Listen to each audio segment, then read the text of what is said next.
excited here, Joe. You know, getting back, watching these guys surf their heats, all the pressure. You know, everybody pressure off now. It's time for the finals. Everybody that's in the finals done the hard work. Now it's time to go out there and have fun. Kanoa Igarashi in green will get the lift out there to prepare for a big opportunity to call himself a Haleiwa champ when you've gone this far. Sometimes they say it stings the most when you don't go all the way to #1 in the final heat of an event. Kanoa's finaled at Pipe, but now he's building his legacy if he can put his name on that prestigious list.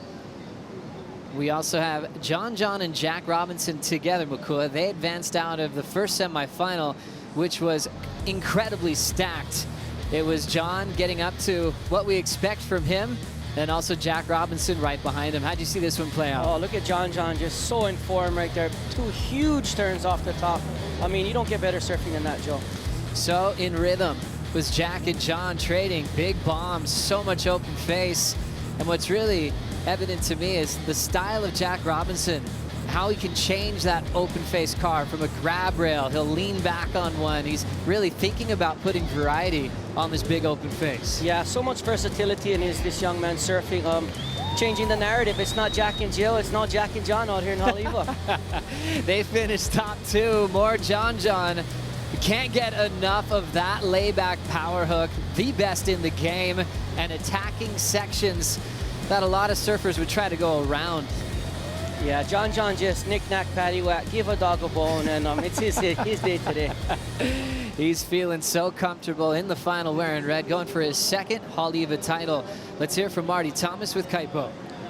Thank you, Joe. Regional Tour Manager Marty Thomas. Give us a conditions update, Marty. It's pretty good out there, Kaipo. We had big, surf this morning, a little out of control, but those southeast winds kicked in. The surfaces are offshore. We got solid 8 to 10 foot surf. I mean, it's firing, and it's going to be really good for the girls too. So we're looking forward to a great final, and then we'll get into the women's round of 32. It's going to be a great day to finish the rest of the day. I agree. It's going to be a full day of surfing here. We're going to crown a champ for the men's, and then we're going to switch gears into the women's competition. It's a beautiful day here, and it's just getting better. We are with you, Kaipo. We love the excitement from the beach, and Marty Thomas, a longtime contest director here on the North Shore of Oahu, former top 10 in the world, is not afraid to look at hard conditions and understand what could come later on in the day. People arriving this morning, there were some competitors thinking it would be off. Look, we've got a finals day crowning champions, and the women will be out there right after this final with Carissa Moore, a 5-time world champ, Olympic gold medalist, kicking things off for us in this next heat. It's a 30-minute final. Florence versus Robinson versus Sammy Pupo and Kanoa Igarashi. Predictions from Makua coming into this heat. Well, first of all, I want to say kudos to Marty for making a good call. You know, downward trending swell. You know, winds getting better throughout the day. Perfect for finishing the men's and the heavy stuff. Moving on to the women's, a more manageable surf. And, you know, of course, I got to go with the Hawaii boy, John Florence. I mean, that's automatic. When you think about it, the performances, obviously what he's done in the world, he's definitely setting the bar here at Haleiwa. And we've got some big news, especially for Costa Rica. With Kalani Ball not making it into this final, it is official. Carlos Munoz is on the championship tour. Yeah, Viva Costa Rica, man. And Carlos Munoz putting in long, hard years, going through a lot, you know, persevering through a lot of things and getting himself on that championship tour.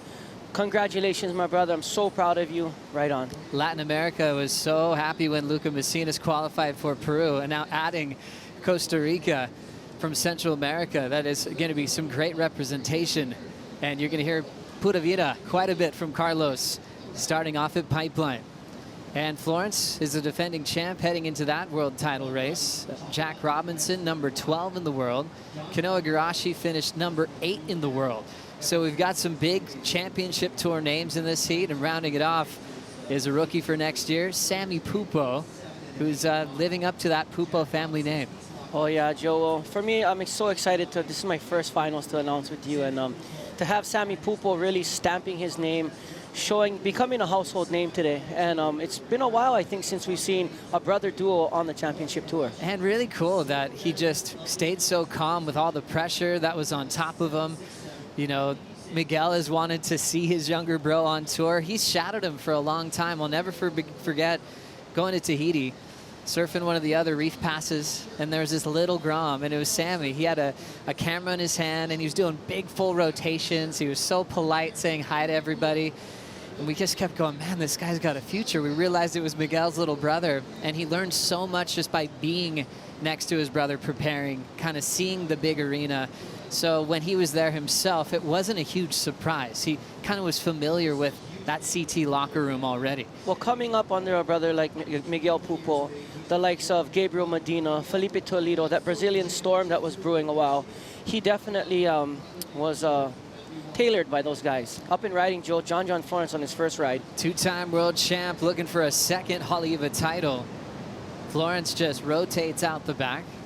So priority will start getting underway. Remember, before waves caught, it's old school. You just paddle, get deeper. That's sometimes when you see some hassling at play just to decide when you want to take a wave. That's that old school part of the heat, which I still love. You get to see that excitement of who's going to try to take that pole position and play the alpha dog of the heat.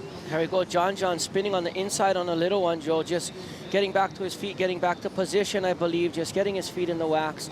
And going back to that old school mentality without priority. That's one thing I love about the Big Wave World Tour. We don't got to worry about all that priority stuff. Sammy Pupo up and riding, Joe. Big hammer there, crushes a solid finishing move. And Maku, I heard you with some hoots in his last heat. Really impressed with the power that he's been putting down at Haleiwa today. Great start there. He's going to take the lead with that effort. Yeah, Sammy Pupo ain't playing no games right now. He's here to take names and let them recognize who he is and who they'll be dealing with next year on tour. Let's have another look. What'd you like about that turn? Well, just really tight, critical turn in a super critical spot of the wave. Coming up, blasting it again for a beautiful finish right here. Little bobble there, but really look at his arms, how he positions his arms to get his weight back over his board, straight back up into the lip one more time, making sure he's over his board, getting low there in the whitewash, Joe, to complete that ride. Really impressive start from Sammy Pupo, who looks like he could be on one of his father's surfboards out there. Kanoa Igarashi in motion. There's the start with the snap on the whitewater, fades to set up that turn, stopping that one short. Going for the punt on that inside section, he'll fly away. So Igarashi with his warm-up complete. That'll send priority to Jack Robinson. With 25 minutes to go, Florence has started with a 1.7 and a 1.0. And the best looking number so far goes to the young surfer from Brazil, Samuel Pupo. Two big power turns to show that he's not just an air guy, he's grown. He has turned into a man, a 6.83 straight to first. Yeah, beautiful score there. You know, these other competitors are all championship tour surfers. Sammy Pupo has something to prove in this final, Joe, and he's doing it now. Great to see the new representation from Brazil is where, well, Joao Chianca entering the tour. And it's great to see Sammy's power. And I think for Chianca, the biggest thing that stands out for me is his power as well that he's going to bring to the championship tour level. Oh yeah, those guys got the airs on lock, and now with that power game, that rail game they got going, it's beautiful. And good to see all those Latin American surfers coming together. You know, Costa Rica, Peru, Brazil. There's a big contingency coming from that part of the world, and it just goes to show how, you know, how into surfing they are and their culture. This morning we got here, McCoy, and it definitely looked very challenging. The current was severe. Guys were getting caught inside. Well, now that we have the wind changing in a more favorable direction, does the task get any easier, or is it still that huge demand to stay in position and perform today? Joe, it doesn't matter what way the wind's blowing. The current is always going the same way, and it's always going just as fast. So positioning, wave selection, and really coming off the bottom strong and hard is going to set up that big maneuver in the critical part of the wave. Kanoa's last 2.17 fell on the rotation on the inside. I caught up with him in the parking lot yesterday, and he couldn't believe the size of the sets that were pouring through on him at the start and then in the middle of the heat. But he enjoys that feeling. He likes to be around that power. He actually wanted to surf more heats yesterday because he was feeling the rhythm of what looked like an unruly ocean. And that's something he's really been paying attention to, spending a lot of time in Portugal. He gets a lot more big days than he would at Huntington Beach. So he's going, I'm staying put here. I want to surf bigger waves more often. And the cool part about Portugal, you can find a wave by yourself fairly easily these days.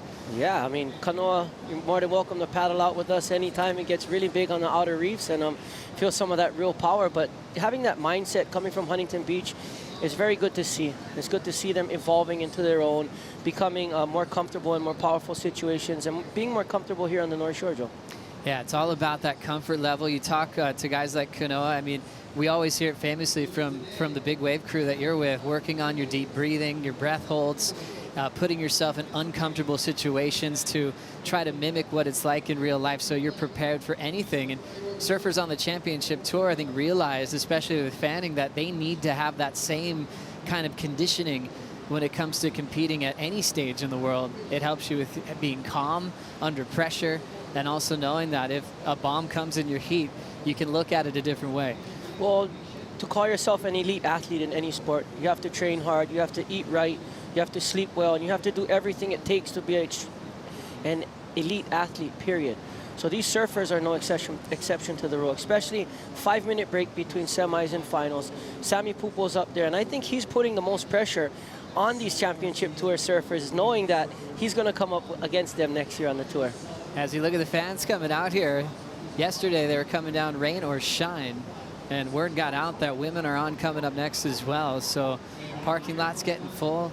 Ali'i Beach Park has a lot of families ready to meet their heroes and to see how this final is going to play out. Igarashi on the move here, snap to slide. It's a very reliable maneuver for Kanoa. One turn, kicks out. Needs a 4.67 to move into the top two. But that kind of snap to tail release brought him to his first victory at Karamas a few years back over Jeremy Flores. Yeah, he's definitely patented at that move, and I think that maneuver and that wave was all about positioning. He's in last priority. He has no pressure, so he's going to catch a wave and try and stay in rhythm. Right here, off the bottom, really slides that tail and drifts it across the lip, comes around the section, and unfortunately just has to kick out there. One move wave from Kanoa, but like I said, he's just trying to stay in form, stay in rhythm, and get back out there and find something under priority. 4.0 for Kanoa, who kind of has a lot of backyards. He was able to win the U.S. Open in back-to-back seasons and had all his childhood friends there to cheer him up the beach.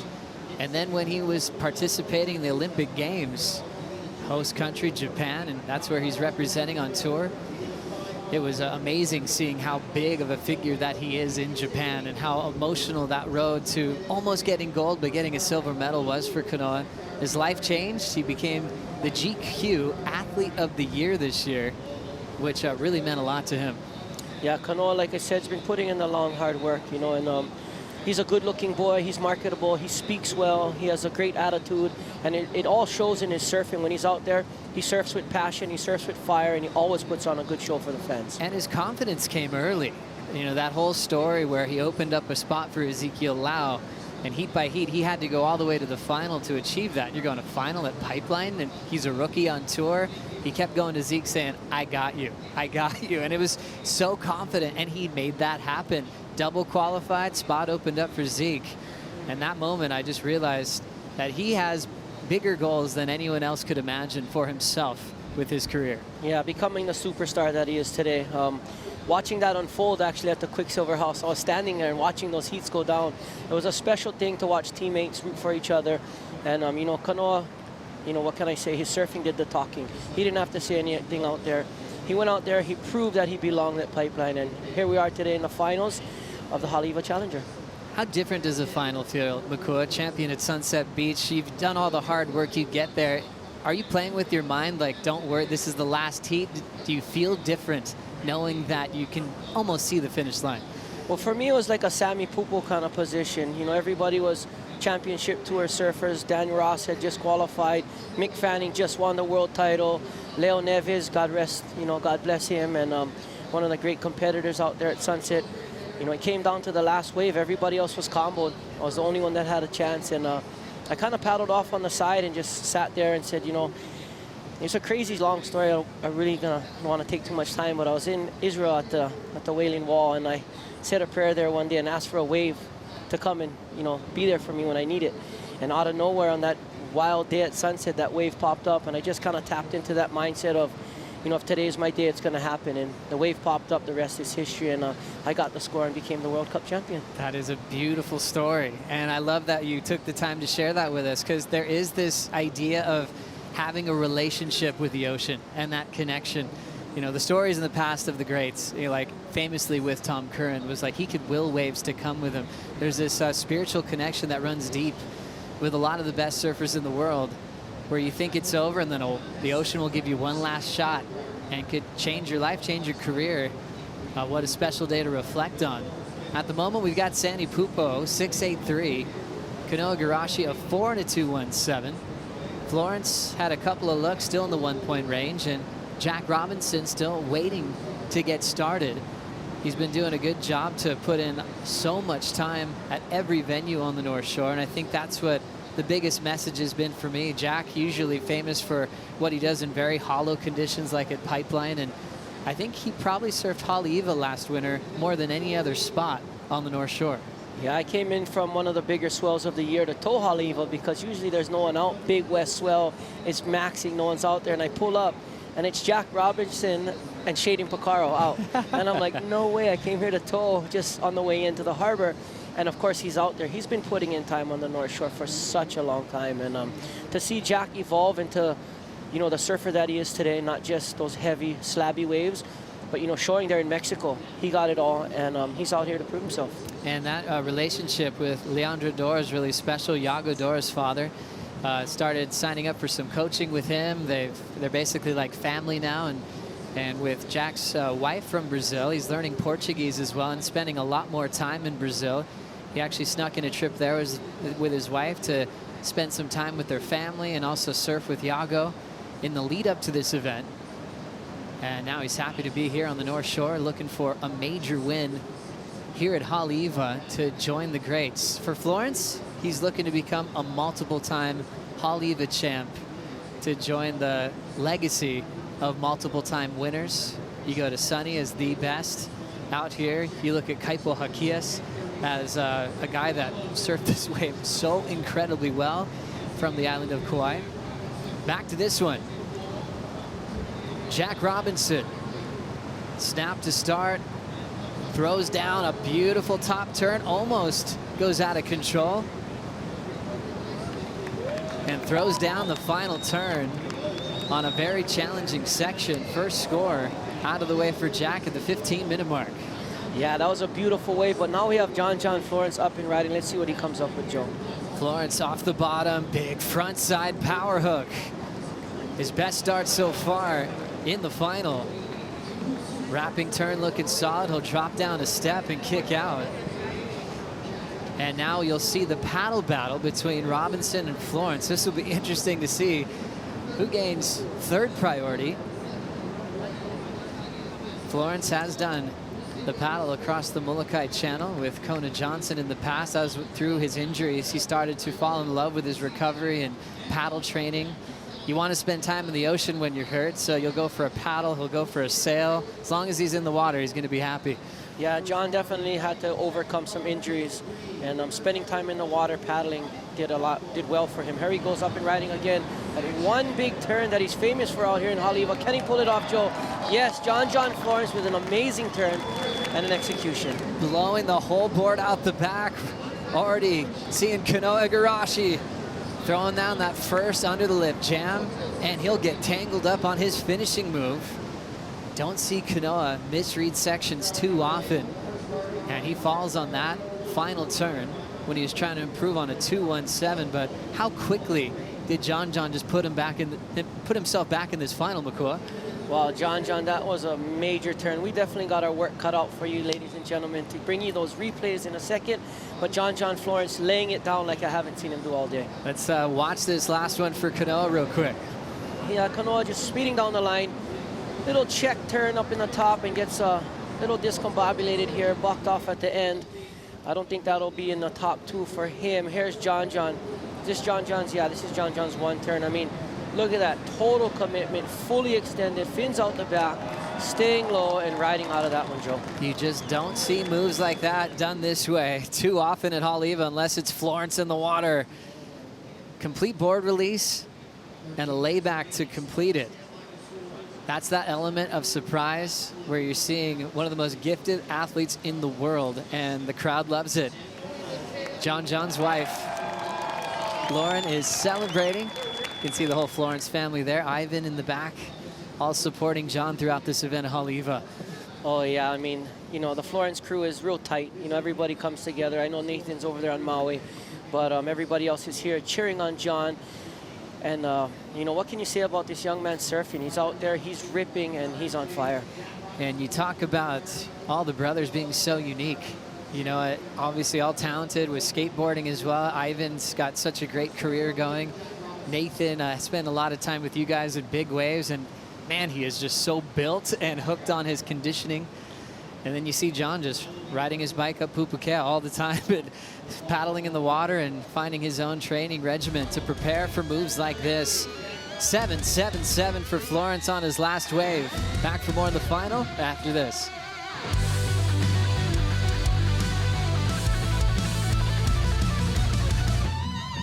You're watching the Michelob Ultra Pure Gold Haleiwa Challenger, now with 10:30 remaining on the clock. John Florence, 7.77, dropping another wave, and we've got some catching up to do during the break. Sammy Pupo getting this ride, Makua. Yeah, Sammy getting his board up in the lip right here, Joe, really coming back. Nice, beautiful jam up there. Oh, and just slips off. Real uncharacteristic for Sammy. John up and riding. Driving through a big frontside reverse to start. Layback power hack on the second effort, pulling into the pit, and now one more section. Sky high, tail high reverse, and he does ride out. Talk about heating up, Makua. Look at this guy, so much board control right there. See how he moves his feet up, moves his feet back to the pad so he can get back up to the lip, jam this layback turn, dropped his wallet, forgot it, picked up the money in the barrel, and John is just on fire. Like I said, some people are just on a different level, Joe, and he's showing it right now. And then John just inspiring the field to send it here in the final. Kanoa Igarashi trying to feed off John's momentum that he just threw down. This is what he did here, Makua. Yeah, a little bobble right here, coming down the line, getting ready. Oh, beautiful little corrupt flip. And these guys are getting cute out there with those little moves, but yeah, look at that beautiful hand positioning, whips the board around, lands in the lip, free falls down. Beautiful wave, but look at John Joe, 10-point ride. What can you say? A 10 and a 7.77 for a gigantic heat total in first. We saw him throw away one of his 7-point rides and then made Haleiwa look like a skate park. Going from big tail blow reverses, big hack in the pocket into the barrel, and then a bigger air on such an awkward section over the toilet bowl. A 10-point ride in the final. It doesn't get much better than that. Yeah, John's right here just showing the young Sammy Pupo, you want to play with the big dogs, this is how we play, and it'll be like that all season long. You know, those guys are kind of him, Gabriel Medina, Felipe Toledo.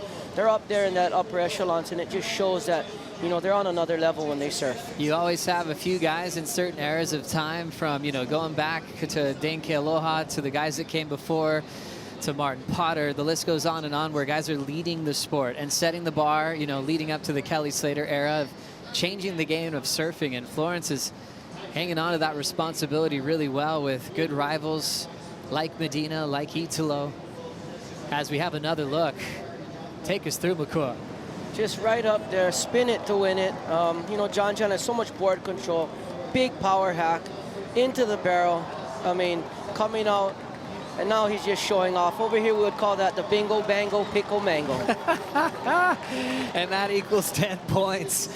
First turn was so aggressive. Individually, every turn was brilliant. I mean, he's just a brilliant surfer. You see how he moves his feet there, Joe? That's really important.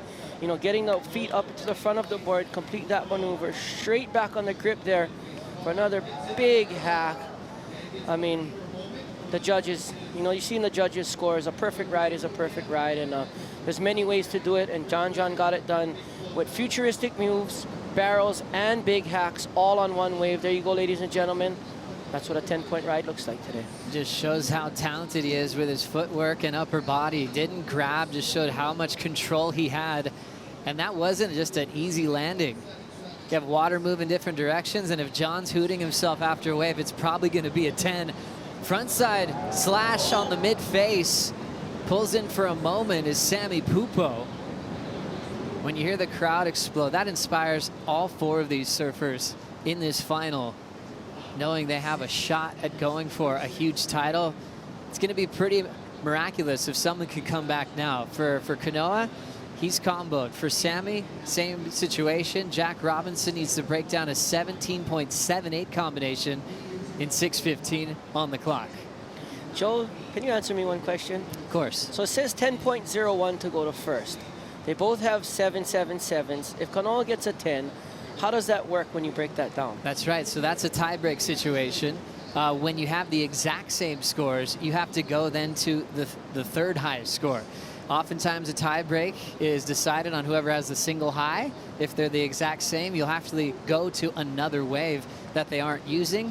In this case, it would go to John since he's throwing away a 7.10. Oh, there you go.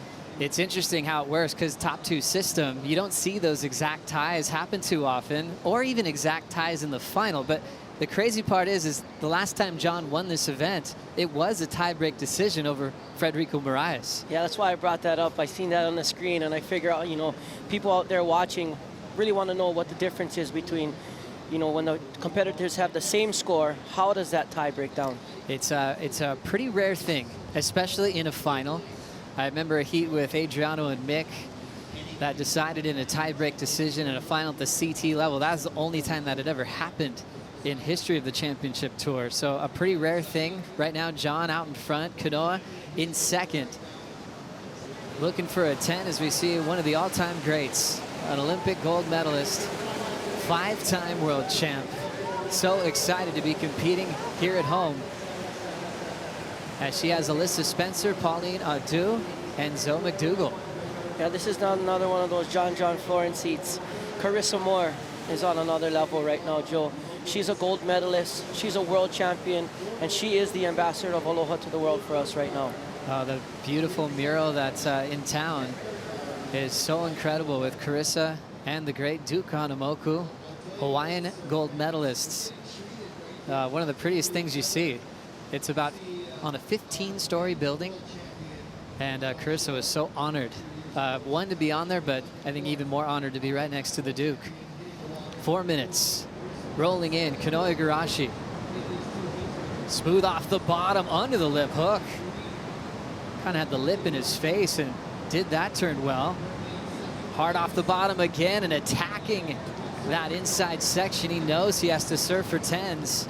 Solid performance for Igarashi. Yeah, Igarashi is definitely stepping up to the challenge. He's putting himself in the critical parts of the wave and really doing his best surfing right now.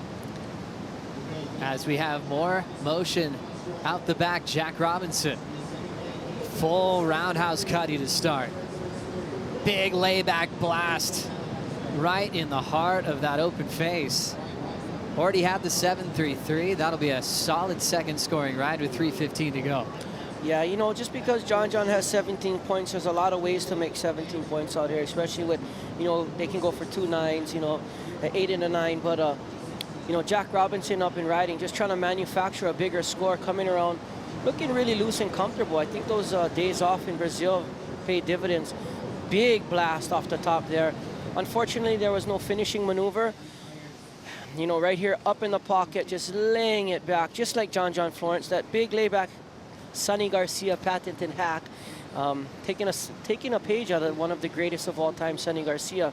Had that wave had a finishing maneuver, I think his score definitely would have went up into that super excellent range. Yeah, Jack and John are looking sharp. They've had a few heats together recently where they push each other quite a bit, especially in a powerful ocean. Jack and John have joined forces in the West. John loves going to Jack's backyard and filming movie parts, finding little slabs. They'll even take off behind each other with red cameras and come up with some of the most groundbreaking footage that someone with their talent can achieve. That last number for Robinson, 7.7.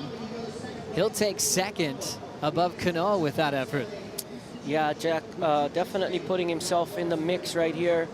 Right now, everybody is comboed, Joe. And John with 1 minute and 50 seconds, I'm going to go out on a limb and say game over. And, you know, John Florence looking like he is going to be your 2021 Haleiwa Challenger champion. There is time on the board. Kanoa Igarashi on the paddle right now, Joe. Let's see what happens. Kanoa Igarashi with now 90 seconds. Won't catch up to that wave. And that one's going to run through. The last champ we had out here was Federico Moraes in 2019. John's title came in 2016, and that was the tiebreak we were speaking of over Moraes. John's up again, nothing to lose, all to gain. That big power hack, second turn, solid as well. Anyone that was wondering about his condition of the knee, well, look at that. He has learned in more ways than one to come back. His family's loving it. And he's about 50 seconds closer to achieving his second title here at Haleiwa. Yeah, Joe, I mean, you give John that much confidence, that much leeway, he's going to take it to you. And he's pretty much the titan of the sport right now, especially in this event. You know, up and riding young Sammy Pupo with a beautiful performance out here. Nice big snap into the roof. You know, I'm just going to go out there and say a little too late, a little too less, a little too late. And 30 seconds left, ladies and gentlemen. Makua Rothman and Joe Turpel here on the call for the final day. What a special day here on the North Shore. Remember, we had a lot to accomplish with qualification. Carlos Munoz took that last spot. Sammy Pupo on the water now. We'll see him as a rookie next season. Kanoa Igarashi looks like he'll probably win the Challenger season. Throws down another corrupt attempt. He pulled one off earlier, and he ends up going down. We're hearing the countdown from upstairs with 1 second to go. Now it is official. John Florence, your champion here at Haleiwa for the second time of his career.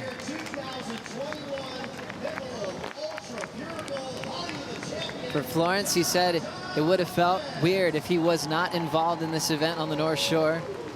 Started competing in the Triple Crown at 13 years of age. This wave means a lot to him. People think it's just pipe. He loves it all. And he showcased an amazing act, peaking at a 10-point ride when it mattered the most. Yeah, John is just on a whole nother level. And I remember back in those days when he was competing as a young kid, I actually blocked for him the year I won the world title or the World Cup. And Neko Patarats wasn't too happy about that. But he's a representative for Hawaii right now. He's on a fire. He's on a tear. Your Haleiwa Challenger champion, John Florence, ladies and gentlemen. Florence just adding his legacy to a very prestigious list of multiple-time champs here at Haleiwa. We'll continue the celebration right on the beach, and the women will get started coming up next in the round of 32.